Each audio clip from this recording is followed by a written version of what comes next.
আৰু পুৱাৰে পৰা এতিয়া দেখিবলৈ পোৱা গৈছে ইছলাম ধৰ্মাৱলম্বী লোকসকলৰ মাজত উখল মাখল পৰিৱেশ, কিয়নো আজি তেওঁলোকে পালন কৰিছে পবিত্ৰ ঈদ উল আজহা। আৰু ঈদগাহ ময়দানত সমূহীয়াভাৱে নামাজ আদায় কৰিছে। দেশৰ ভিন্ন প্ৰান্তৰ পৰিৱেশ আমি আপোনালোকক দেখুৱাইছো।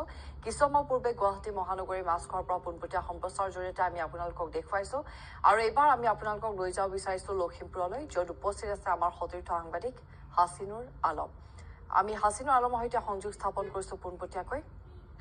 আৰু হাছিনুৰ আলম, প্ৰথমে আপোনাক জনাইছো ঈদৰ বহুত শুভেচ্ছা।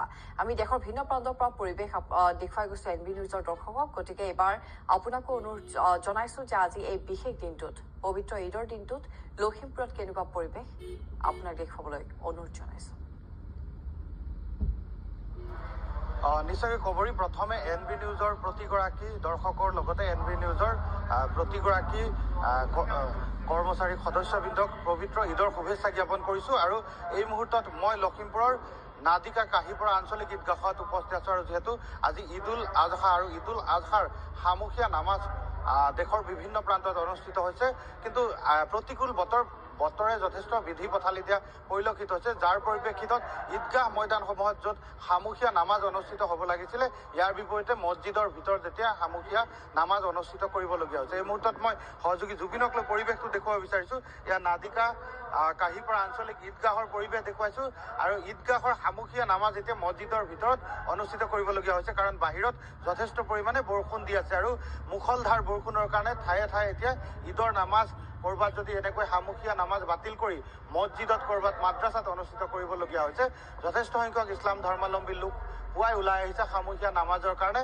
আৰু তেওঁলোকে যিহেতু ত্যাগ আৰু ভাতৃত্ববোধৰ এই পবিত্ৰ ঈদ উল আজহা আৰু ঈদ উল আজহাৰ 2 ৰাকাত ৱাজিব নামাজ তেওঁলোকে আদায় কৰিব। আৰু আদায় কৰাৰ পিছত আল্লাহৰ ওচৰত নিজৰ লগতে দেশৰ মংগলৰ কাৰণে প্ৰাৰ্থনা কৰিব, দোৱা কৰিব। মই যিহেতু নাদিকা কাহিপৰা আঞ্চলিক ঈদগাহত উপস্থিত আছোঁ, আৰু ইয়াতে সামূহীয়া নামাজ অনুষ্ঠিত হ'ব, যদিও সামূহীয়াভাৱে ঈদগাহত নামাজ অনুষ্ঠিত নহয়, ইয়াৰ বিপৰীতে মছজিদৰ ভিতৰত অনুষ্ঠিত হ'ব দেখুৱাইছোঁ। এয়া এনেধৰণে প্ৰতিকূল বতৰকো নেচি যিসকল ইছলাম ধৰ্মাৱলম্বী লোক আছে তেওঁলোক ওলাই অহা পৰিলক্ষিত হৈছে। মই ঈদগাহ সমিতিৰ লোক আছে, মই তেখেতসকলৰ কাষলৈ যাম, কথা পাতিম, আৰু আজিৰ এই পবিত্ৰ দিনটোত তেওঁলোকে কি অনুভৱ ব্যক্ত কৰে সেয়া জানিবৰ কাৰণে চেষ্টা কৰিম। প্ৰথমে আপোনালোকলৈ ঈদৰ শুভেচ্ছা জ্ঞাপন কৰিছোঁ। আৰু এই মুহূৰ্তত ঈদৰ এই প্ৰাকখনত কি বাৰ্তা দিব বিচাৰিব, যিহেতু বতৰো বেয়া, বৰষুণ দি আছে?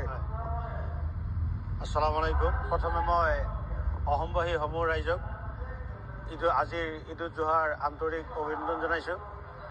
যিহেতুকে বতৰ বেয়া হ'লে উপায়তো নাই, আমি নামাজ আদায় কৰিব লাগিব। আল্লাহ পাকৰ হুকুম হৈছে, বতৰ বেয়া, বৰষুণ পৰি আছে, তথাপিও আমি নিৰ্দিষ্ট সময়ত নামাজ আদায় কৰাৰ চেষ্টা কৰিছোঁ। যিহেতুকে বতৰ বেয়া কাৰণে আমি মাত্ৰ 10 মিনিট সময় পিছুৱাইছোঁ। 8টা 20ত নামাজ হোৱাৰ কথা আছিলে।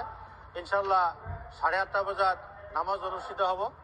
বতৰ বেয়া হৈছে যদিও ইয়াৰ মাজতে আমাৰ ধৰ্মপ্ৰাণ ব্যক্তিসকল ইতিমধ্যে ঘৰৰ পৰা ওলাই আহিছে আৰু নামাজত শ্বৰীক হোৱাৰ চেষ্টা কৰিছে। সামূহীয়া নামাজ বাহিৰত আজি অনুষ্ঠিত হ'ব নোৱাৰে? আজি নহ'ব, যিহেতুকে বতৰ বেয়া হৈ গৈছে। যেতিয়া আমি মছজিদৰ ভিতৰত নামাজ অনুষ্ঠিত কৰিব লাগিব। আৰু অকল আমাৰ ইয়াতে নহয়, ইতিমধ্যে আমি খবৰ পোৱা মতে আমাৰ সমূহ অঞ্চলৰ বিভিন্ন জেগাত ঈদগাহ ময়দানত নামাজ অনুষ্ঠিত হৈ আছে, যদিও তেনেকৈ মানুহ উপস্থিত হ'ব পৰা নাই। নিৰ্দিষ্ট যি মছজিদ আছে, জামে মছজিদ আছে, জামে মছজিদসমূহত প্ৰায় জেগাত আমি খবৰ পাই আছোঁ মছজিদে নামাজ অনুষ্ঠিত হৈ আছে। আৰু সেইমতে যিহেতুকে আমাৰ যিটো ঈদগাহ ময়দান আছে, স্থায়ী ঈদগাহ ময়দানত বতৰ বেয়া হোৱাৰ কাৰণে পানী জমিছে। আৰু পানী জমা হোৱাৰ কাৰণে আমাৰ যিটো এই অঞ্চলত যিটো ডাঙৰ মছজিদ আছে, সেই মছজিদত আমি নামাজ আদায় কৰাৰ সিদ্ধান্ত লৈছোঁ। কি কয়, আজি পবিত্ৰ ঈদ, যদিও বতৰে কিছু বিধি পথালি দিছে, বৰষুণ দি আছে, তথাপিও মছজিদৰ ভিতৰত হ'লেও নামাজ আদায় কৰা হ'ব? প্ৰথমতে মই NB লাইভ তথা সকলো অসমবাসী ৰাইজক ঈদ উল আজহাৰ অভিনন্দন জ্ঞাপন কৰিছোঁ। আমাৰ নাদিকা ইছলামপুৰ কাহিপৰা আঞ্চলিক ঈদগাহত আমাৰ ঈদৰ নামাজ আমি ঈদগাহত অনুষ্ঠিত কৰিব বিচাৰিছিলোঁ, কিন্তু আপোনালোকে নিশ্চয় দেখিছে বৰষুণে অলপ বতৰ বেয়া, সেইকাৰণে আমি এটা সিদ্ধান্ত লৈছোঁ যে আমি ঈদৰ নামাজ আমাৰ ঈদগাহতে লাগি থকা আমাৰ জামে মছজিদত আমি ঈদৰ নামাজ অনুষ্ঠিত কৰিম বুলি আমি ঈদগাহ কমিটিয়ে সিদ্ধান্ত লৈছোঁ আৰু সেই মৰ্মে আমি ঈদৰ নামাজ ঈদগাহ মছজিদৰ ভিতৰতে অনুষ্ঠিত কৰিম। ইয়াতে নামাজ কোনে পঢ়াব? আমাৰ মৌলানা কাৰী জিয়াউৰ ৰহমান চাহাবে আমাৰ ইয়াত নামাজ অনুষ্ঠিত কৰি নামাজ পঢ়াব। আৰু আমি সময় আছিলে আমাৰ 8:20, কিন্তু বতৰৰ কাৰণে আমি 10 মিনিট লেট কৰি আমি 8:30 বজাত নামাজ অনুষ্ঠিত কৰিম। নিশ্চয়কৈ। আৰু কেইটামান মিনিট সময় বাকী আছে ইয়াতে ঈদৰ।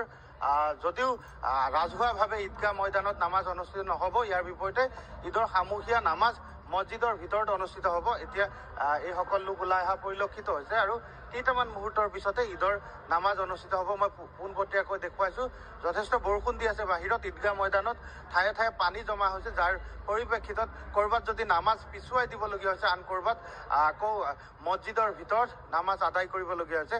এয়া মই দেখুৱাইছোঁ পৰিৱেশ। আৰু নামাজৰ কাৰণে সাজু খোৱা পৰিলক্ষিত হৈছে যিসকল লোক। আৰু ঈদৰ এই সামূহীয়া নামাজৰ পিছতে যিহেতু ঈদ ত্যাগৰ প্ৰতীক, এই ঈদুল আজহা আৰু এই ঈদুল জোহাৰ এই ত্যাগৰ প্ৰতীক স্বৰূপে প্ৰিয় জন্তুক কুৰবানী কৰিব ইছলাম ধৰ্মাৱলম্বী লোকসকলে। কোনোবাই গৰু, কোনোবাই ছাগলী, কোনোবাই উট আদি কুৰবানী কৰিব আল্লাহৰ ওচৰত। কুৰবানী কৰি এই ত্যাগৰ প্ৰতীক ঈদ উদযাপন কৰিব। এই মুহূৰ্তত মই নাদিকা ইছলামপুৰ ঈদগাহ ময়দানৰ পৰা মই পোনপটীয়াকৈ NB নিউজৰ দৰ্শকসকলক দেখুৱাই আছোঁ আৰু মই কথা পাতিবৰ কাৰণে চেষ্টা কৰিম। মই আপোনাৰ ওচৰলৈ আহিছোঁ। আজি যিহেতু ঈদৰ নামাজ কিছু মুহূৰ্তৰ পিছত অনুষ্ঠিত হ'ব, কি ক'ব আপুনি? আজি এই বৰষুণৰ বতৰৰ কাৰণে আমাৰ নমাজৰ টাইমটো 8:20 দিয়া আছিলে। বতৰ বেয়া কাৰণে 10 মিনিট পিছুৱাই দিয়া হ'ল। আমি ঈদৰ নমাজটো আমি ঈদৰ মাত্ৰতে পঢ়িবলৈ আছিলে, কিন্তু বৰষুণৰ কাৰণে আমি মছজিদত পঢ়িবলগীয়া হ'ল।